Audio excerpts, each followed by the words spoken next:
Hello friends, welcome to my channel Sharmi's kitchen and blog. আজ আপনাদের সাথে আমি আরেকটি নতুন রেসিপি নিয়ে চলে এসেছি, পটল চিংড়ির যুগল মহারানি। এই পটল চিংড়ির যুগল মহারানি আপনারা ভাত, রুটি, পরোটা, ফ্রাইড রাইস, পোলাও সব কিছুর সঙ্গে খেতে পারবেন। তাহলে চলুন আমি কিভাবে এই রেসিপিটি তৈরি করছি দেখে নেওয়া যাক।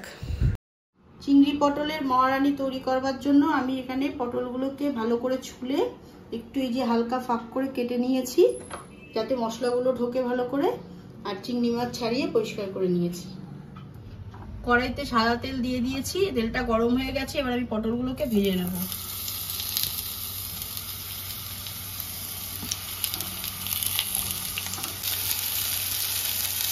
পটল ভাজার মধ্যে একটু লবণ দিয়ে দিলাম।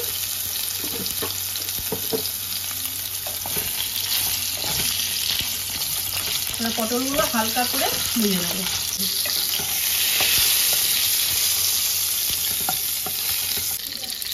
পটলগুলো হালকা ভাজা হয়ে গেছে, এবার আমি তুলে নেব।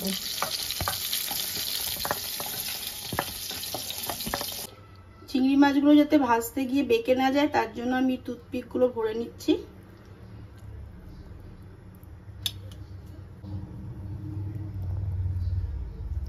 এভাবে সবগুলো ভরে নেব। এবার চিংড়ি মাছগুলো ভেজে নেব।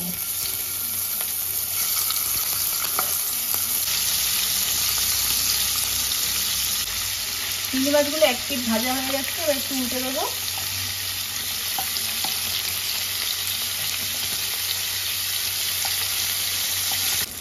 চিংড়ি মাছগুলো আমার হালকা ভাজা হয়ে গেছে, এবার আমি তুলে নেব।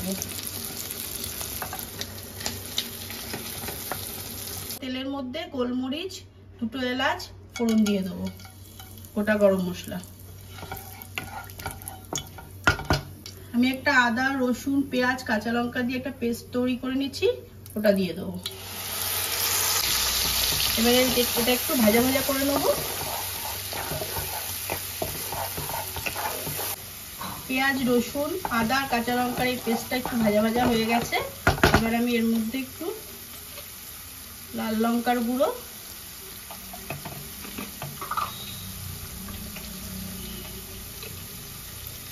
একটু ধনের গুঁড়ো, একটু জিরার গুঁড়ো দিয়ে দিলাম। এবার মিক্স করে 1 মিনিট কষিয়ে নেব। আমি 10-12টা আমন্ড, 10-12টা কাজু ভালো করে পেস্ট করে নিয়েছি।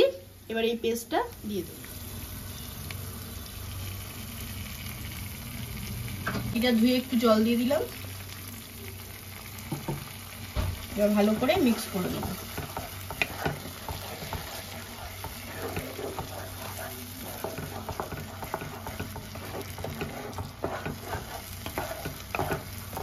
এটা দিয়ে আরো 1 মিনিট কষিয়ে নেব। মশলাটা ভালো করে কষে গেছে। এবার আমি একটু লবণ দিয়ে দিলাম পরিমাণ মতো, একটু চিনি দিয়ে দিলাম। ভালো করে মিশিয়ে নেব। এবার এর মধ্যে আমি 1/2 কাপ দুধ দিয়ে দিলাম আর 1/2 কাপ জল দিয়ে দিলাম। এবার ভালো করে মিশিয়ে নেব।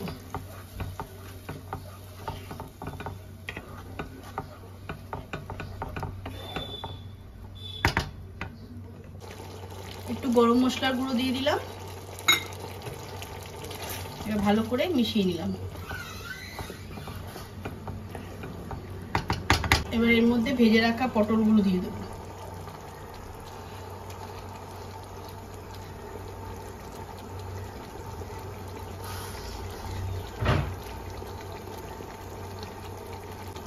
যেহেতু আমি একসঙ্গে ভেজে রেখেছিলাম, তাই একটা চিংড়ি মাছ আগেই দেওয়া হয়ে গেছে। এবার আমি বাকি চিংড়ি মাছগুলো দিয়ে দেবো।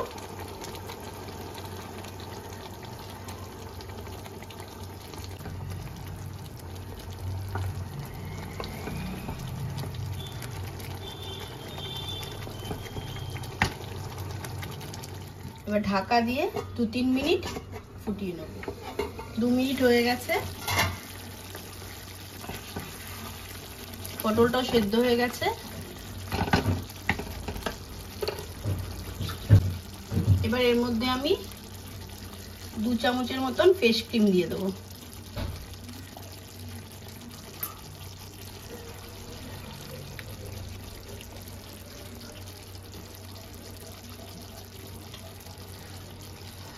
ভালো করে মিশিয়ে নেব।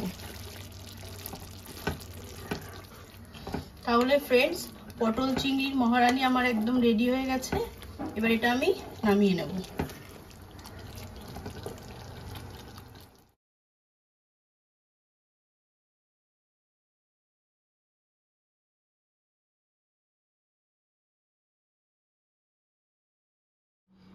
তাহলে ফ্রেন্ডস, চিংড়ি পটলের মহারানী আমার পরিবেশনের জন্য একদম রেডি হয়ে গেছে। এটা আপনারা ভাত, রুটি, পরোটা, মানে পোলাও, ফ্রাইড রাইস সব কিছুর সঙ্গেই খেতে পারেন।